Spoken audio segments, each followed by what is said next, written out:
Hello friends, आज हम discuss करेंगे ईथर्स के मेथड्स ऑफ फॉर्मेशन के बारे में। पहला पॉइंट हो जाएगा डिहाइड्रेशन ऑफ एल्कोहल्स। इसमें हम पहले बात करेंगे एसिड कैटालाइज्ड डिहाइड्रेशन की। देखिए, सिमेट्रिकल ईथर्स को प्रिपेयर करने के लिए इस मेथड का यूज़ किया जाता है। जब एल्कोहल को सल्फ्यूरिक एसिड की प्रेजेंस में हीट किया जाता है तो उससे ईथर का फॉर्मेशन होता है और एक वाटर मॉलिक्यूल यहाँ से एलिमिनेट हो जाता है। इसी तरह से जब इथाइल अल्कोहल को H2SO4 के साथ हीट किया जाता है तो डाई इथाइल ईथर का फॉर्मेशन होता है और एक वाटर मॉलिक्यूल एलिमिनेट होता है। अब इस रिएक्शन की बात करें तो इसमें अल्कोहल के दो मॉलिक्यूल्स एक वाटर मॉलिक्यूल को रिलीज करते हैं। इस वजह से इस रिएक्शन को इंटरमॉलिक्यूलर डिहाइड्रेशन भी कहते हैं। अब इस मेथड का यूज ईथर्स के लार्ज प्रोडक्शन में किया जाता है, लेकिन इस मेथड के दो मेजर ड्रॉबैक्स हैं। बात करते हैं पहले ड्रॉबैक की। तो देखिए, इस रिएक्शन में एल्कीन्स का फॉर्मेशन साइड प्रोडक्ट के फॉर्म में होता है और इस मेथड के थ्रू मिक्स्ड ईथर को प्रिपेयर नहीं किया जा सकता। अब बात करते हैं इस रिएक्शन की मैकेनिज्म की। तो ये एक तरह की न्यूक्लियोफिलिक सब्स्टिट्यूशन रिएक्शन होती है।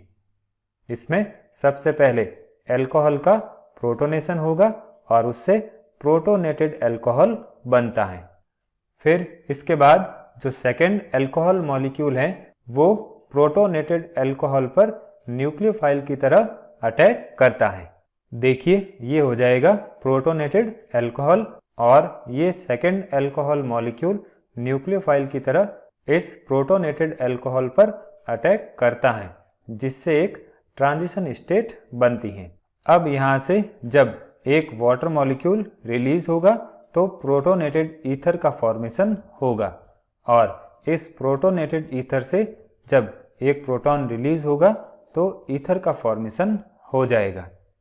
अब इस रिएक्शन में जो प्राइमरी अल्कोहल हैं वो SN2 रिएक्शन शो करते हैं, जबकि सेकेंडरी और टर्सरी अल्कोहल्स की बात करें तो ये SN1 रिएक्शन शो करते हैं।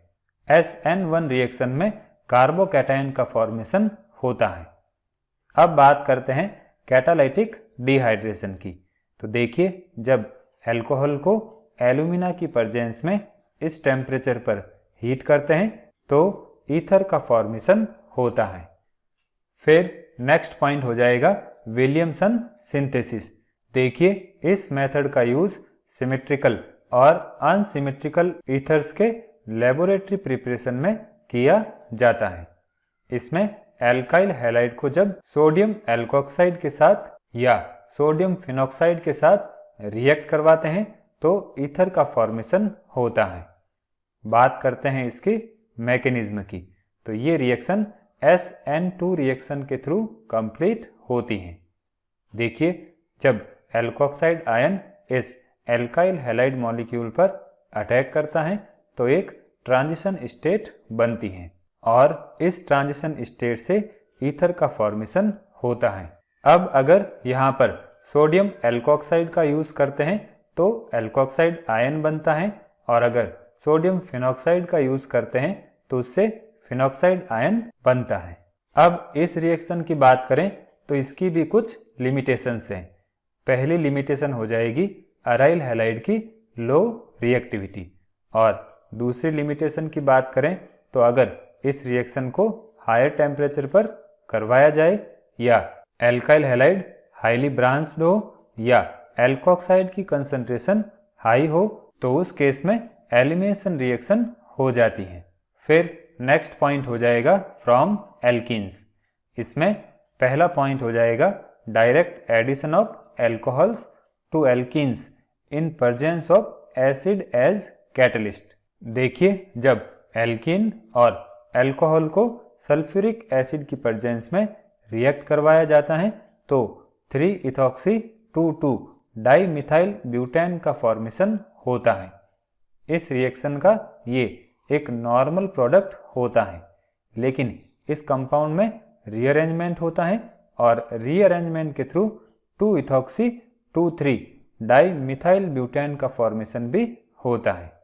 फिर बात करते हैं सेकेंड पॉइंट की, ये हो जाएगा इनडायरेक्ट एडिशन ऑफ एल्कोहल्स।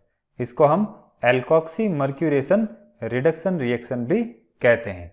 देखिए, जब एल्कीन की रिएक्शन एल्कोहल के साथ मर्क्यूरिक ट्राइफ्लोरोएसीटेट के साथ करवाकर जब इसका रिडक्शन सोडियम बोरोहाइड्रेट के साथ करवाते हैं तो ईथर का फॉर्मेशन होता है। अब इस मेथड की बात करें तो इसके दो एडवांटेज हैं। इसमें किसी भी तरह के रीअरेंज प्रोडक्ट का फॉर्मेशन नहीं होता है, क्योंकि इसमें इंटरमीडिएट के फॉर्म में कार्बोकैटायन नहीं बनता है और इस रिएक्शन के साथ किसी भी तरह की कंपीटिंग एलिमिनेशन रिएक्शन भी नहीं होती हैं। फिर नेक्स्ट पॉइंट हो जाएगा फ्रॉम ग्रिग्नार्ड रिएजेंट। देखिए, जब अल्फा हेलो ईथर की रिएक्शन ग्रिग्नार्ड रिएजेंट के साथ ड्राई ईथर की प्रेजेंस में करवाते हैं तो उससे ईथर का फॉर्मेशन होता है। यहाँ पर हम अल्फा हेलो ईथर के फॉर्म में इथॉक्सी क्लोरोमीथेन का यूज कर रहे हैं। फिर नेक्स्ट पॉइंट हो जाएगा एक्शन ऑफ डाईएजोमीथेन ऑन एल्कोहल्स। देखिए, जब एल्कोहल्स को डाईएजोमीथेन के साथ फ्लोरोबोरिक एसिड की प्रेजेंस में रिएक्ट करवाया जाता है तो उससे ईथर का फॉर्मेशन होता है। जैसे अगर हम इथाइल अल्कोहल को डाईएजोमीथेन के साथ फ्लोरोबोरिक एसिड की प्रेजेंस में रिएक्ट करवाते हैं तो इथाइल मिथाइल ईथर का फॉर्मेशन होता है।